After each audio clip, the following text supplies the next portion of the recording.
海外の大きなステージを想像すると、華やかな照明や大勢の観客が先に浮かぶかもしれません。でも、その舞台に立つまでの道のりを見ると、J-POP の海外進出は、単純に日本で人気のある曲をそのまま世界へ持っていけば成功するという話ではありません。最近の動きを見ると、その難しさと可能性がよくわかります。Spotify によれば、2024年には日本のアーティストが生み出した印税のおよそ半分が海外リスナーからもたらされました。しかも、多くは日本語で歌われた楽曲です。つまり、海外に届けるために、必ずしも日本語そのものを捨てる必要はないということです。藤井風は、その流れの中でも興味深い存在です。2022年に死ぬのがいいわが海外で広がり、その後、アジアや北米、ヨーロッパでの活動を重ねてきました。2025年には全曲英詞のアルバムプリマを発表し、2026年にはコーチェラなど海外の大型フェスにも出演。さらに2027年夏にはヨーロッパと北米でのプリマワールドツアーが予定されています。海外での接点を作品とライブの両方から広げているわけです。一方、Adoの海外での存在感はまた違った形で広がっています。アニメやネットカルチャーとの結びつき、強烈なボーカル表現、そして顔を前面に出さない独自の活動スタイルのファンが見つける入り口になっています。ここで面白いのは、二人が同じ方法で世界を目指しているわけではないことです。藤井風は音楽そのものの幅を広げながら、言語や国境を越えてライブの場を増やしていく。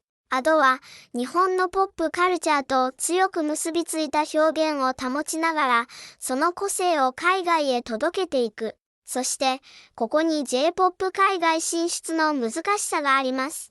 世界で知られることと、世界で継続的に聞かれることは同じではありません。配信、ライブ、現地プロモーション、文化的な理解。そのすべてが必要になります。だからこそ、今の J-POP を見ていると、海外進出という言葉そのものの意味が少しずつ変わっているようにも感じます。There is a strange gap between how easy it is for music to cross a border today and how difficult it to be for an artist to build a real career beyond Japan.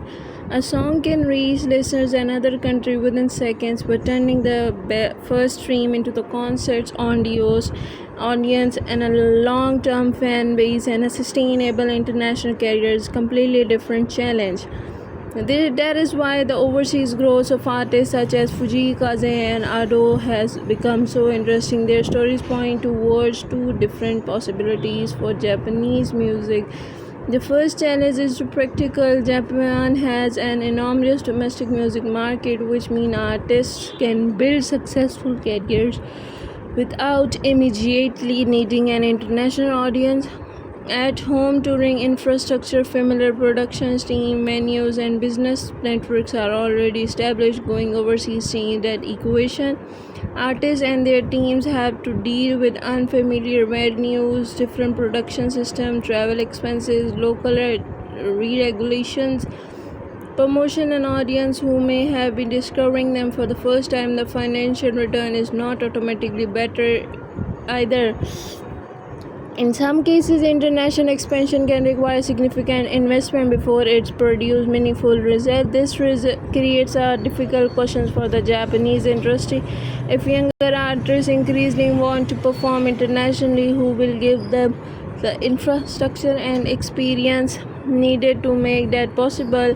Ado represents one powerful answer. Her international presence is closely connected with a wider range of Japanese pop culture, particularly anime and internet-driven fandom. Her distinctive voice and carefully protected public image also give her a strong identity that works across language barrier. Fujii Kaze represents another route. His international audience grew significantly through songs such as Shin O Iwe, which become widely recognized outside Japan through social media and streaming platform. What makes the story particularly interesting is that song did not need to abandon Japanese language or identity to attract listeners. It suggests something important. Global music does not always have a sounds global in a conventional sense. Sometimes listeners connect with song before they understand every word, voice, melody, rhythm, performance, and emotional atmosphere, and create curiosity first. Fujikaze has also continued developing his international career through major performances under Border Prema project, showing an approach that combines his existing musical identity with a wider global reach. So perhaps the future of J-pop will not be choosing between staying Japanese and becoming international. It may be different ways to Japanese travel, and maybe the most revealing part of the culture moment, the global expansion of J-pop, is not one finished success story. It is still figured, but one artist, one audience, and one country time will be the part of this. So like this video and subscribe to the channel, and thoughts in your comments below.